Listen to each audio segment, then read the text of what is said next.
আলাইকুম রহমতুল্লাহি ওবরাকাতুহ। সুধী দর্শক, আপনারা আমার নাজমুল ইসলাম চ্যানেল থেকে সবাইকে শুভেচ্ছা নেবেন। সুধী দর্শক, আজকে আমি যে বিষয়ে বলবো সেটা হচ্ছে বাংলাদেশের নির্বাচন ব্যবস্থা। এই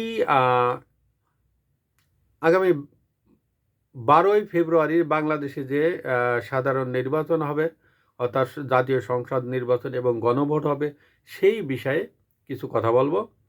এবং এই সরকার, এই ইলেকশনটা মোটামুটি সবাই, আমেরিকা ছাড়া সবাই মোটামুটি একটা ভালো সতর্কতামূলকভাবে নিয়েছে। কারণ আমেরিকা বাংলাদেশের নির্বাচন ব্যবস্থা, বাংলাদেশের মাটি, আকাশ, বায়ু, পানি, এগুলো তাদের কোনো ভ্রুক্ষেপ নেই।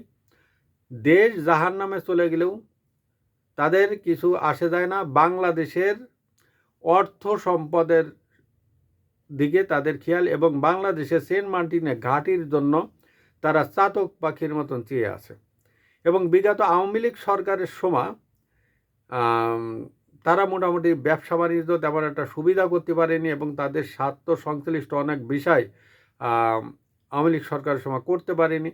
এবং শেখ হাসিনা এখনও আওয়ামী লীগ এবং আওয়ামী লীগের অনেক সমর্থক অ্যাক্টিভিস্ট আছে, ইউটিউবার এবং ফেসবুক ভিত্তিক কিছু কন্টেন্ট ক্রিয়েটার আছেন।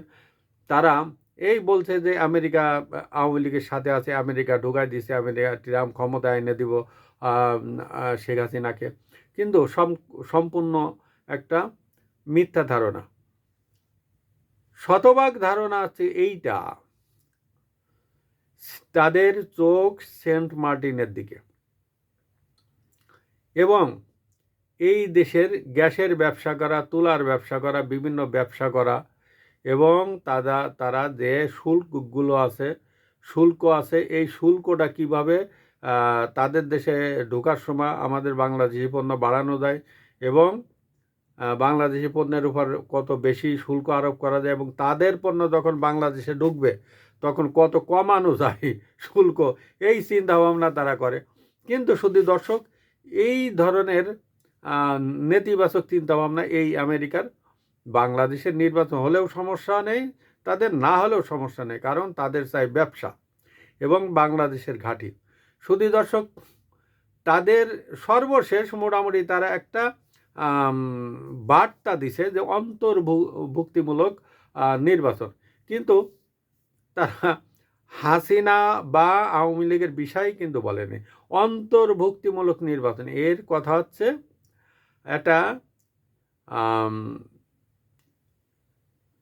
সব দলকে নিয়ে একটা ইলেকশন। আওয়ামী লীগের নাম নিয়েছিল, কারণ আওয়ামী লীগ তো হচ্ছে সতীন, এই জন্য আওয়ামী লীগের নাম নেয়নি। কিন্তু তারা ওইভাবে বলতেছে যে অন্তর্ভুক্তিমূলক নির্বাচন, একটা ভারত বলিছে ইনক্লুসিভ নির্বাচন।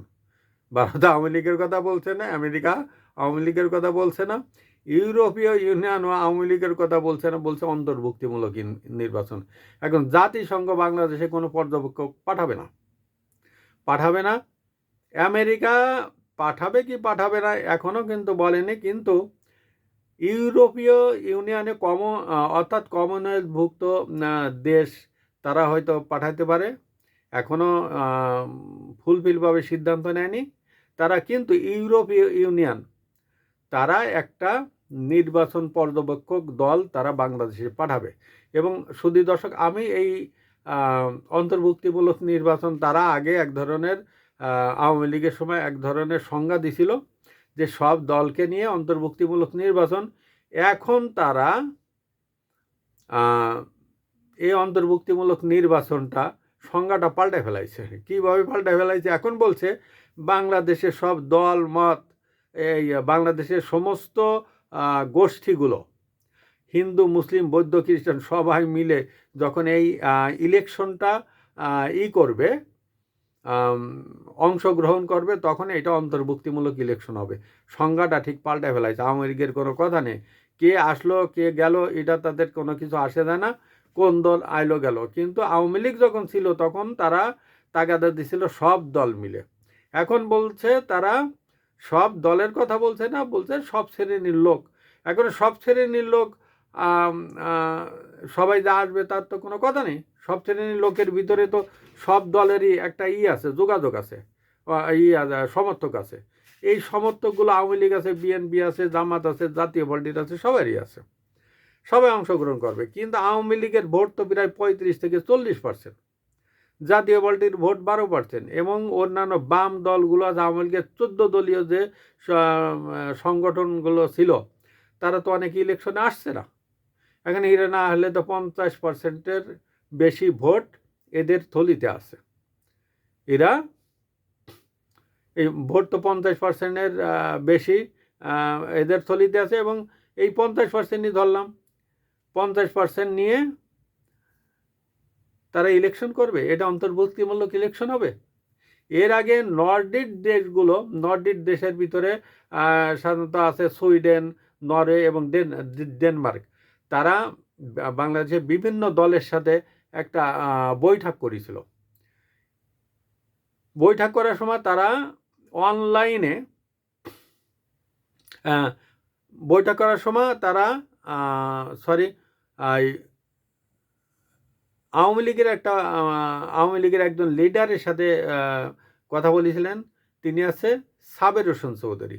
এই সাবের হোসেন চৌধুরী তিনি তখন এই নর্ডিক দেশগুলোর রাষ্ট্রদূতদের বলেছেন যে আওয়ামী লীগের অধিকাংশ লিডারগুলো তারা জেলখানায় আছে, তাদেরকে জামিন করতে হবে এবং তাদেরকে বের করার ব্যবস্থা করতে হবে, মব সন্ত্রাস সেগুলো বন্ধ করতে হবে, এবং আওয়ামী লীগের যেসব লিডাররা বাইরে আছে তাদের আসার ব্যবস্থা করতে হবে। এছাড়া তো ইলেকশন করা যাবে না। আবার কমনওয়েলথের যে একটা প্রতিনিধি দল আসছিল বাংলাদেশে, তখন তারা অনলাইনে বাংলাদেশে ইউরোপীয় ইউনিয়ন, যুক্তরাজ্য এবং আমেরিকার, কানাডা, জার্মানি, বিভিন্ন দেশের আওয়ামী লীগের কর্মকর্তাদের সাথে, আওয়ামী লীগের লিডারদের সাথে তারা কিন্তু অনলাইন ভিত্তিক একটা বৈঠক করেছে।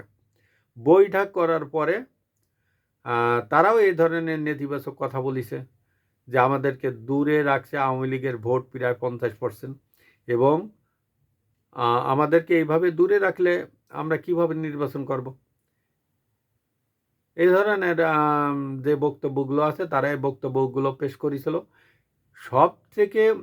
সবচাইতে আসল কথাটা এটাই যে এই দেশগুলো কমনওয়েলথ এবং ইউরোপীয় ইউনিয়ন, তারা মোট কথা ভারতকে চাইলেও অন্তত চীন থেকে তারা যেই আসছে, যে প্রতিনিধি বাংলাদেশে আসছে, সবাই কিন্তু চীন থেকে দূরে থাকার জন্য মানে সতর্ক আরোপ করেছে।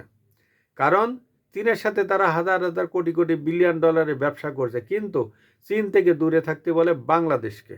এখন এক মুখে দুই রকমের কথা, নিজেরা খাবে কিন্তু আমাদের খাইতে দিবে না, এ হচ্ছে বিষয়। কারণ চীন থেকে দূরে রাখার অর্থ হচ্ছে কি, যে চীন যে মালগুলো বাংলাদেশে দিত, এটা চীনের থেকে আমরা না এনে তার ইউরোপীয় ইউনিয়ন এবং আমেরিকার থেকে আনি, নর্ডিক দেশগুলো থেকে আনি। এইটাই তাদের আসছে ব্যবসা বাণিজ্য বাড়ানোর জন্য মানে একটা সিদ্ধান্ত। আচ্ছা, যাই হোক দর্শক, সর্বশেষ যে কথাগুলো বলবো সেটা হচ্ছে বাংলাদেশের অন্তর্ভুক্তিমূলক ইলেকশনে এখন সবারই একটাই কথা, যে নির্বাচিত সরকার আসুক। সবাই চেষ্টা করছে, কিন্তু আওয়ামী লীগের বিষয়ে মোটামুটি আমার জানা মতে সরাসরি কেউ কোনো কথা বলে না।